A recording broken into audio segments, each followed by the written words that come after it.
You have a microphone. Oh. There you are. They attached it to me, which was a mistake. So,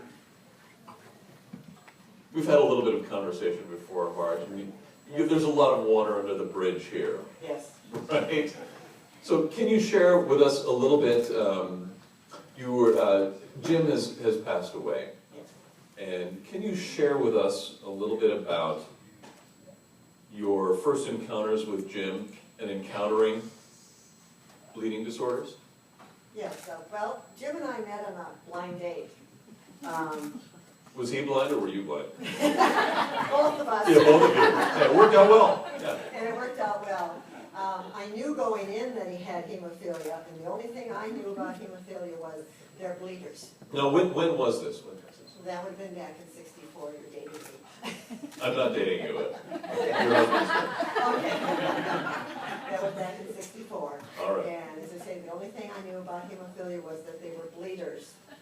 And my initial thought was when I was asked if I'd like to go out with Jim was, well, if I touch him, he's going to bleed.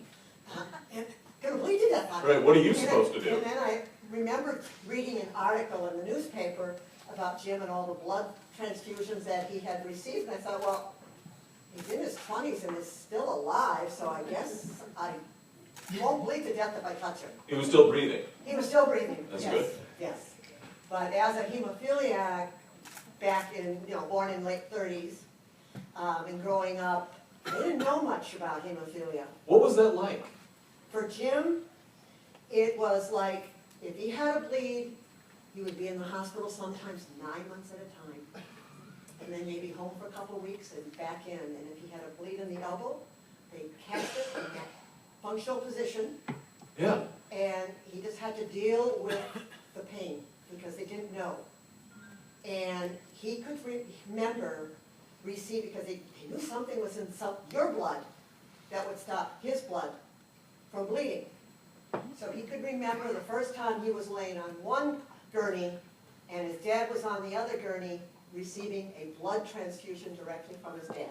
That is remarkable. Right. And then he remembered the first glass bottle of blood. Fantastic. When's the last time anybody's seen a glass bottle doing anything in a hospital? Oh, You did? You did? not a glass bottle. Not a glass bottle. So you're, almost your entire family is here, which is fantastic. What was this like for you? Well, It's kind of been, easy. well, in the beginning, no, of course. I mean, he did have a full-time job. He had survived. He had gone through high school and he had 2 years at Marquette. He had a full-time job. He wanted what everybody else had, was a family and a normal life. Because he knew he didn't have a normal life in the hospitals. Exactly. And for us, initially, of course, if the bleed came up, he could be off in the hospital and I would be taking care of the kids.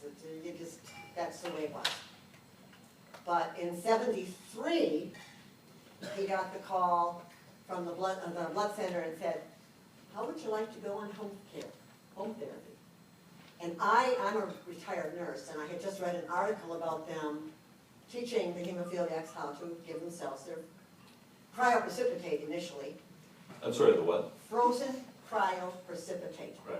It was taken from the plasma, and it was just smaller doses than having to receive the bags of plasma. Okay. Okay. And he said, I'm on board. And so that's, when he went on, when he learned how to give his frozen cryoprecipitate at home, it was like night and day. So there's a level of independence. Absolutely, and we could feel free to go travel. We could go visit our friends. Prior to that, we couldn't do that. So this is very personal, and thank you for sharing.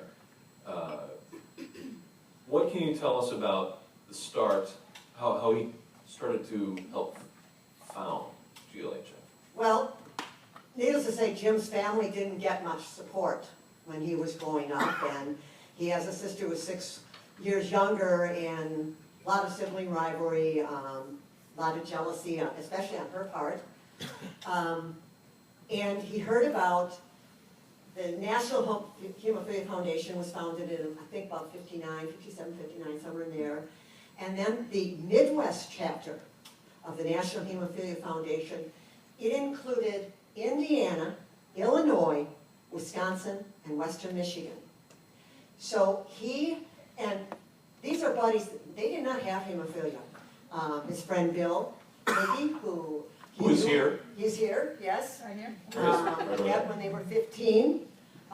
His friend Buck Stewart, who we met in the early 60s at Columbia Hospital when Jim was an inpatient, and he was a doorman or something. He was a houseboy. Houseboy, a houseboy. A houseboy. They moved beds around and beds. There we go, yeah. Well, helping out in the hospital. Right, right. We're laughing back. Well, they know that's my children. Those are your children. Tell your children to pipe down. All right, well, And then Bill Polly, who we met at Marquette. Mhm. And there was a fellow named Ron Tomasini who periodically would step in, but it was mostly Bill Hagee, Bill Polly, and at that time Connie Pippert, who became Connie Polly.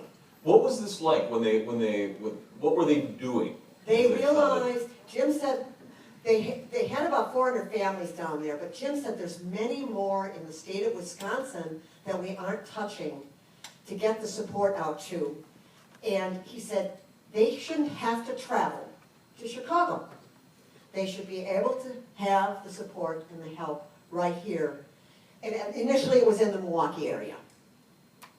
And so they went down to kind of learn the ropes and then to bring it to Milwaukee. And it became the Wisconsin chapter of the National Hemophilia Foundation, 64, 65, something like that. somewhere around there. Yeah, somewhere It was around still that. part of the Chicago chapter.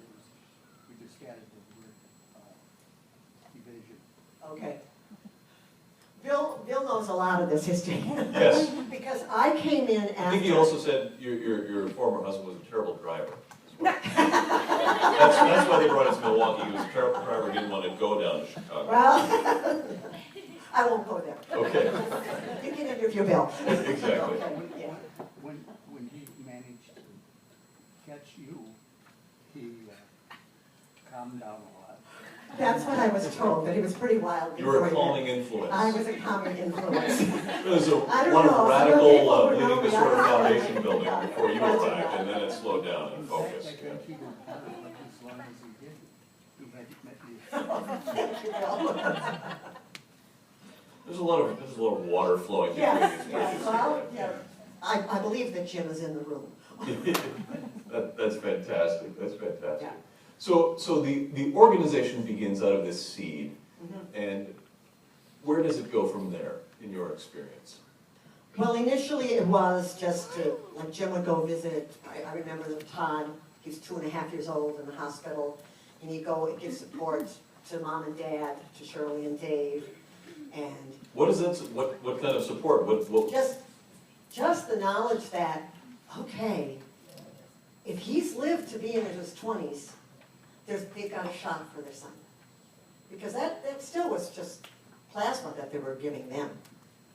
Was there an expectation on the lifespan at that point? I think the third time that Jim was on his deathbed, he said, I just decided to laugh death in his face and just let it go. Because he was told so many times. You seem okay Yeah. for doing that. Yeah. Um, So, what do you hope for the future of Jim's legacy? well, in seeing, Jim would be very proud of what's happened to the foundation and very humbled with his role. But the fact that Jim, you know, I said about the home therapy, that he could finally have the frozen cryoprecipitate, and then it became the factor 8. And now with our grandson, AJ, that he's had a button. He now gets it in with a butterfly. AJ is doing things that Jim couldn't do. He wrote an article for the medical school at Marquette that basically said his was the no disease. No sports of any shape, way, shape, or form. Right. Didn't stop him though. But AJ can play soccer, basketball, baseball, great swimmer, and he rides his bike with a helmet. I mean, he can do things that Jim really couldn't do to the full extent of being a boy. And he doesn't have the joint damage that Jim had. I mean, Jim, from the day I met him, Jim was on crutches. I mean, it didn't faze him. He didn't want anybody to look at him as being a handicapped. It was just something he had. And now, we're free of that. Yes, so we've come so far, and I know that we can go farther. My son-in-law's told me that there's now a product that they're going to possibly start using that AJ may only have to infuse twice a week instead of the 3 times a week. That is life-changing. And that is life-changing, right? And then I know that there's talk of genetic testing. So who knows? I mean, Jim always dreamed there would be a cure. And we might still see that. Thank you, Marge. You're welcome. Ladies and gentlemen, Marge Sargent.